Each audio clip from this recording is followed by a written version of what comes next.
In the late 1980s, in the small, rainy and forested town of Aberdeen, Washington, something revolutionary was brewing.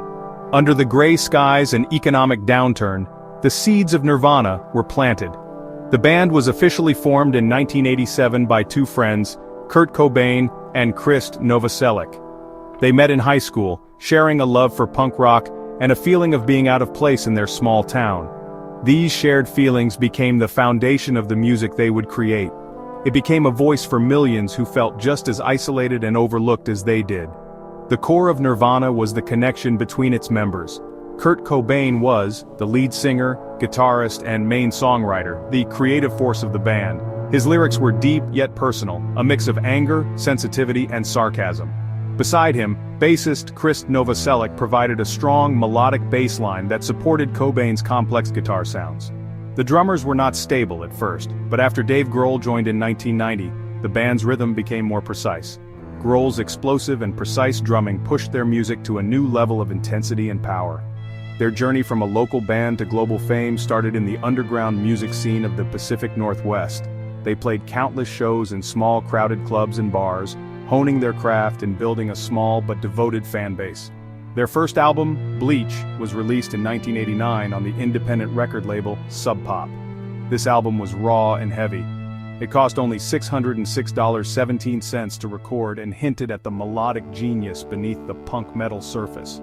The album became a favorite on college radio and established Nirvana as an important band in the rising alternative rock scene, even before mainstream audiences knew about them.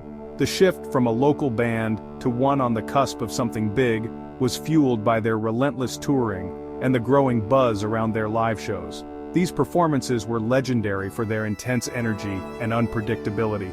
Cobain would often end shows by smashing his guitar. This act, a cathartic release of rock and roll rebellion, became their signature. This raw, uncontrolled spirit is what made them stand out. They weren't just playing music, they were expressing a collective frustration and a longing for something real and authentic in a world that felt plastic and pre-packaged. This set the stage for a cultural explosion. Nirvana's music was an exciting mix, creating a sound known as grunge. This was a new kind of music that mixed the raw, powerful energy of punk rock with the deep, heavy guitar riffs of 1970s heavy rock and metal. But what really made their music special was Cobain's talent for catchy melodies inspired by pop bands like the Beatles. This created a powerful and captivating push and pull in their songs. Quiet and moody parts would suddenly explode into loud, freeing choruses. This quiet, loud structure became a signature of their music, and many bands that came after them quickly copied it. This new sound was very different from the flashy and over-the-top glam metal that ruled the rock charts in the 1980s. While hair bands sang about parties and having fun, Nirvana's lyrics went deep into darker, more complicated topics.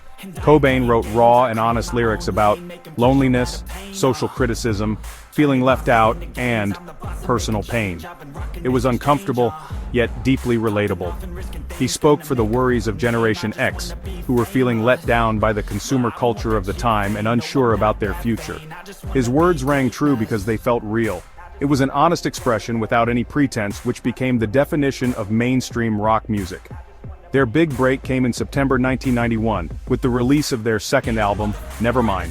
The album's main song, Smells Like Teen Spirit, unexpectedly became a song that changed the world. Its unique opening guitar riff and deep, sarcastic lyrics perfectly captured the feeling of the times. The music video that came with it showed a chaotic high school pep rally and was played over and over on MTV, becoming a visual symbol of youth rebellion. The song's success was incredibly fast, pushing Nirvana from the underground music scene to the top of the world's music charts. This was a growth that neither the band nor their record company expected at all. Nevermind sold over 30 million copies worldwide, and in January 1992, it knocked Michael Jackson's Dangerous album off the #1 spot on the Billboard chart. This was a huge cultural shift. The album also featured other great songs like Come As You Are, with its catchy flowing guitar riff, the intense and moody Lithium, and the acoustic sensitivity of Polly. Each song showed the band's amazing talent, from intense punk anger to quiet and captivating beauty. Nevermind not only made Nirvana famous but also brought alternative rock music into the mainstream, forever changing the face of popular music. The sudden rush of fame was a double-edged sword for Nirvana, especially for Kurt Cobain. He was a private and sensitive person. Being pushed into the role of a spokesperson for a generation was a huge burden that made him very uncomfortable. He was wary of their music being used for money and how the mainstream culture he often criticized would misunderstand his lyrics. One interesting thing is that Cobain often wore t-shirts of lesser-known bands he admired, like Daniel Johnston and the Vaselines. He used his fame to help promote artists he felt deserved more recognition. This was his small act of rebellion against his own fame. Despite their inner struggles with fame, the band's success was huge. They toured the world, played to massive crowds and headlined major festivals. In 1992, they put on a legendary performance at the Reading Festival in England. Amidst rumors about his health and the band's possible breakup, Cobain was wheeled onto the stage in a wheelchair, wearing a hospital gown. It was a mocking joke. Then he stood up and led the band in one of their most powerful and praised performances of his career. It was a moment of true rock and roll drama, a challenge that showed the world they were still a powerful force. In 1993, Nirvana released their third and final studio album. This was a challenging album, purposely different from the polished production of. Songs like Heart-Shaped Box and Rape Me were raw and emotional, not compromising at all. These songs reflected Cobain's growing frustration with fame and the media's intrusion into his personal life. While not as commercially successful as their previous album, was praised by critics as a masterpiece.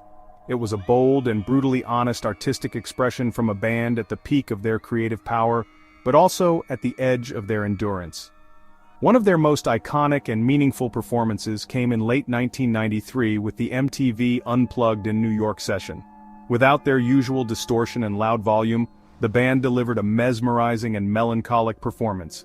The stage was decorated with lilies and black candles at Cobain's request, creating an atmosphere that felt like a funeral. Their setlist mostly featured lesser-known songs and covers of artists like David Bowie and the Meat Puppets. This performance showed the depth of Cobain's songwriting and his raw, emotional vocals, giving a sensitive and unforgettable look into the band's soul. The story of Nirvana came to a tragic and sudden end on April 5, 1994, when Kurt Cobain died by suicide at his Seattle home. He was only 27 years old. His death shocked the world.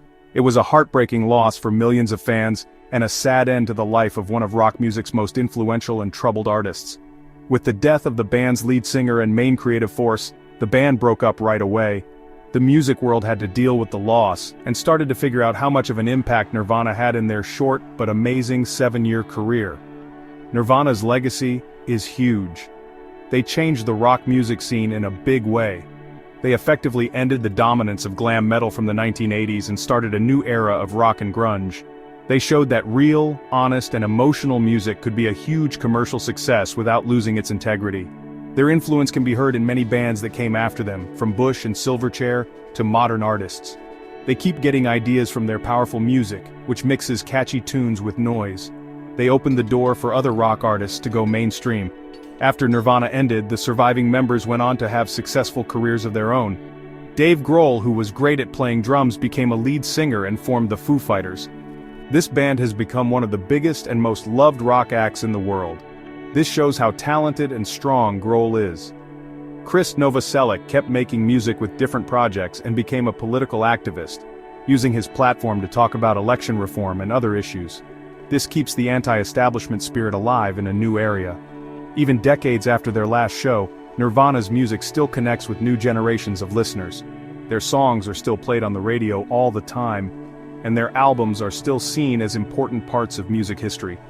In 2014, they were inducted into the Rock and Roll Hall of Fame in their first year of eligibility. This was a fitting tribute to their deep and lasting impact. Nirvana is more than just a band. They were a cultural event that perfectly captured a moment in time, and their powerful, honest music makes sure their voice will never be silent.